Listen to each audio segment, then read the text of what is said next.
नमस्कार, इन खबर में आपका स्वागत है और मैं हूं आप सभी के साथ ब्रह्मचारी आशीष। मैं आज आपको हलाल और झटका मांस में क्या अंतर होता है बताऊंगा। इसके अलावा मल्हार सर्टिफिकेट के बारे में भी बताऊंगा। दरअसल ये जो मल्हार सर्टिफिकेट है ये महाराष्ट्र में अब एक नई योजना जो है उसके तहत लागू किया जाएगा। तो आखिरकार आज जिक्र यही है कि ये मल्हार सर्टिफिकेट क्या है और इसके अंदर क्या कुछ होगा। अब ये जो हलाल और झटका मांस का मुद्दा है ये महाराष्ट्र सरकार में मत्स्य पालन मंत्री नितेश राणा ने उठाया है। नितेश राणे ने हिंदुओं से अपील की है कि वे केवल हिंदुओं की ही दुकानों से मीट खरीदें और इसके पीछे वजह जो है जो उन्होंने बताई है वो ये है कि हिंदू जहां पर मीट बेचते हैं वहां पर मिलावट नहीं मिलेगी।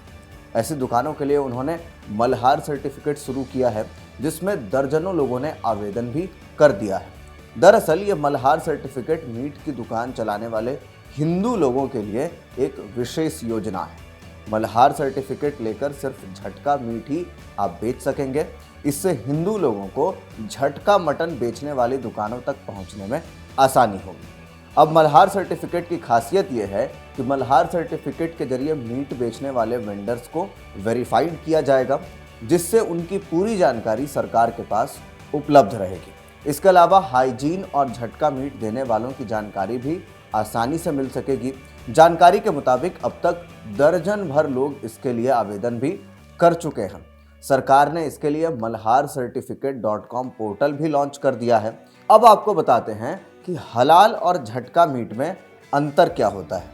तो फिर ये जो है कहीं ना कहीं हलाल जो है मांस वो इस्लामी परंपराओं के अनुसार तैयार किया जाता है, वही झटका मांस जो है उसमें जानवर को एक ही झटके में मार दिया जाता है। ऐसे में हिंदू हलाल मीट से परहेज करते हैं और झटका मांस का ही उपयोग करते हैं। और इसी के साथ आपको एक बड़ी जानकारी दे दें कि हलाल और झटका मीट में अंतर करने वाला महाराष्ट्र देश का पहला राज्य बन गया है। यानी कि यहाँ पर मल्हार सर्टिफिकेट सिर्फ उन हिंदुओं को ही दिया जाएगा जो कि झटका मीट बेचते हैं।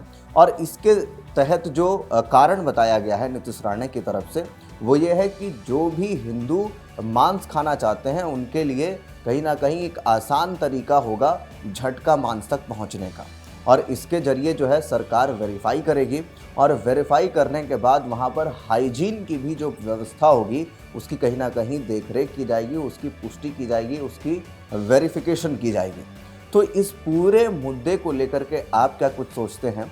जो महाराष्ट्र के मत्स्य पालन मंत्री की जो सोच है नितेश राणे की, उसको लेकर के आप क्या कुछ कहेंगे कमेंट बॉक्स में ज़रूर बताएं। और जिस तरीके से हिंदू विक्रेता और मुस्लिम विक्रेता में एक अंतर बनाने की जो प्रणाली लॉन्च की गई है एक सर्टिफिकेट के माध्यम से, उसको लेकर के आपके मन में जो प्रतिक्रिया है ज़रूर बताएं कमेंट बॉक्स में। बाकी के अपडेट्स के लिए देखते रहिए इन खबर। धन्यवाद।